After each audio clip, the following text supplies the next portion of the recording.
Hi, my name is Tom Antos, and welcome to another filmmaking tutorial.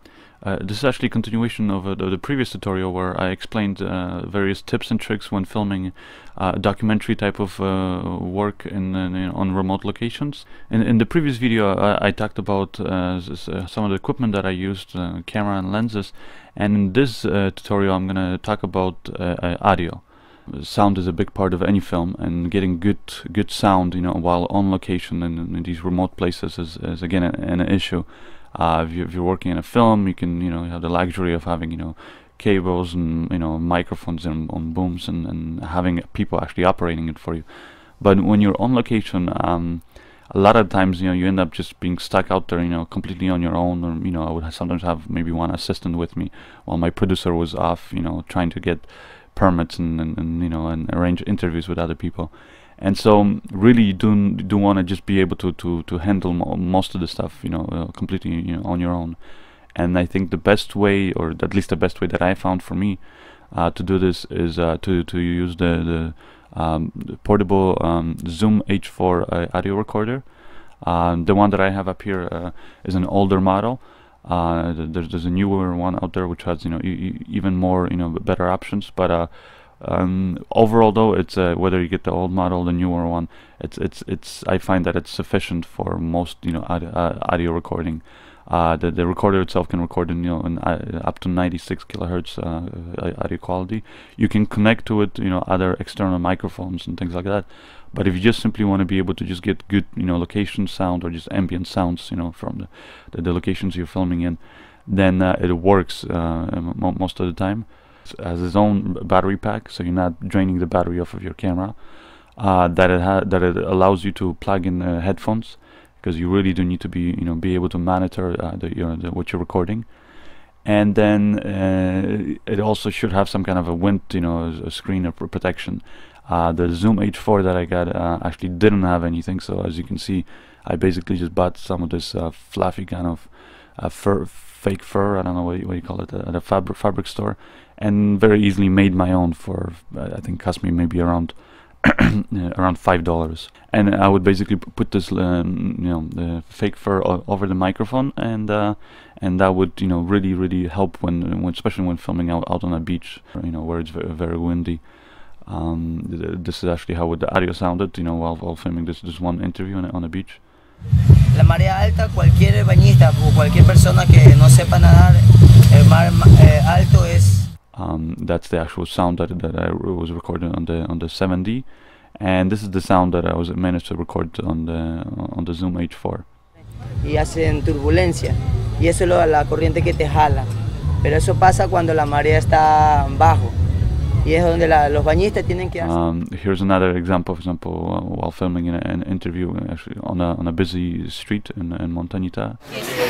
Llegan muchas personas de Guayaquil y quieren también ser parte de este pequeño tesoro que estaba escondido hace mucho. As you can hear, there's a lot of background traffic, and just overall the quality that you could get on the 7D is not very good. And then again, this is the audio that I got using the Zoom H4. El propio mar, que es una extensión muy amplia, y en cuanto a los culturales, tenemos las fiestas tradicionales que se celebran 2 veces al año aquí en Monterrey. And as you can hear, it's a lot better, and the main reason is because you're able to basically put the microphone way closer to the actual subject than the microphone that you have built into your camera, and that's pretty much the way I would work most of the time. I would sit there, the audio recorder, just start recording, and I would move it up as close as I could basically to the person that I was interviewing, for example, without having it actually appear in the shot. So in this case, here you can see me just resting the microphone on the table, right up to the girl's face. And in this case, for example, while we were filming on the beach, I actually had just had somebody who was happened to be helping me around on that day just hold the microphone as close as possible to the people there, and really it's recording it that way, I find this is the easiest and simplest, because again, when you have microphones, when you have booms, when you have all these cables and mixers and all that stuff, it's great. Don't get me wrong. Like when I'm doing a normal film production, it's always great to have that if you can afford it. But when you're out on location running around, you really do not want to be having having to carry all that equipment, first of all, and then second of all, you don't want to be attracting attention to yourself, because again, when the second that you whip out a big microphone on a boom, people are gonna stop and stare, and you do have to be careful. Like I said, it's happened to me before, and it's it's never fun when you have equipment, even if it's insured and all that stuff. Yeah, it's best not to when you're out there on location, not to have your equipment stolen, because it really does stop or jeopardize your production. Especially like when I was filming here in the jungle, and a lot of the times it's just losing your equipment or getting it damaged is in the middle of nowhere just simply means that you're that's it. You have to stop. There's no more filming. Another thing also with regards to, for example, the camera package that I had, the great thing about having just these simple lenses, no matte boxes, no follow focus or anything like that, is that you never know what's gonna happen, and sometimes you might be running around, things are happening around you, or you have to run for cover. I remember one example where there was some rioting in the streets and the police started using tear gas, and I really did have to get out of there really fast because my eyes were tearing up, and I had problems with breathing, and when you're in that condition, you can very easily trip, fall, and break the camera.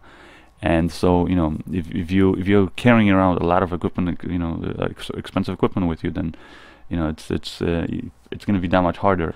Whereas if you lose a camera, let's say I have the 7D or a T2i, if you lose that, it's not the end of the world. It's not like losing, let's say, the Red One camera.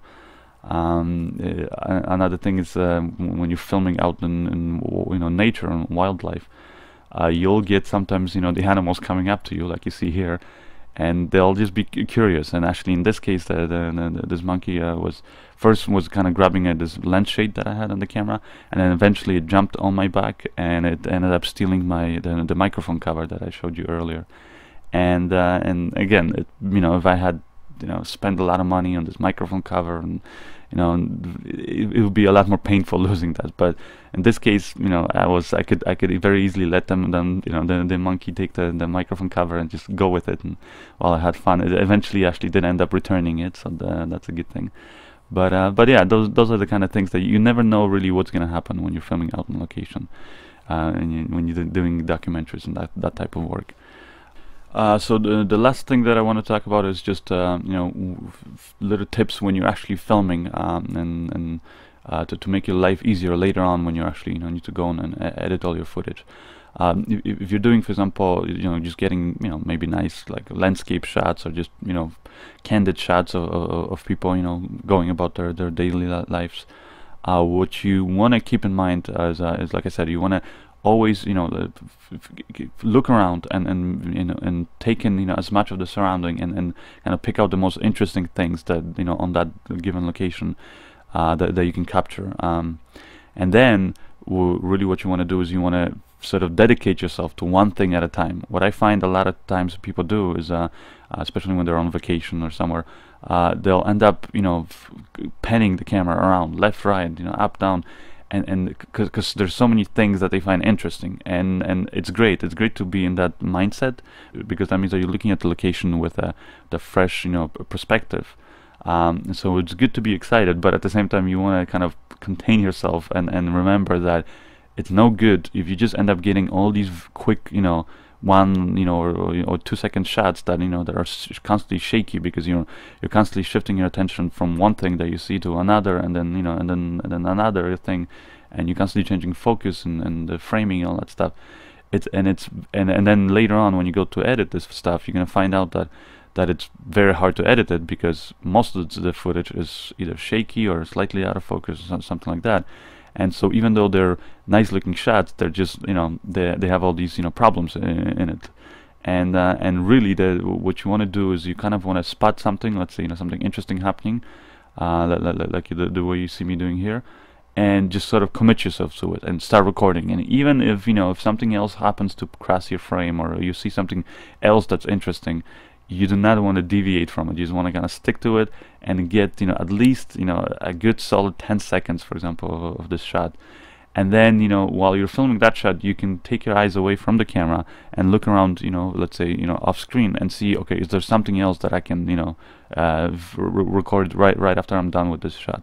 And then you can quickly, you know, kind of, once you know and you've already dedicated yourself to the next shot, you can very quickly then pan, reframe, you know, refocus, and get your next shot. And that's sort of the best way to work. So again, just remember that you want to sort of commit yourself to one thing at a time, and don't be constantly, you know, panning your camera around and that kind of stuff. And that's pretty much it. So if you have any other questions about, you know, filming in remote locations like these, just, you know, drop me a comment below this video, and I'll try to answer as many of these questions as I can. So good luck out there shooting, and thanks for watching.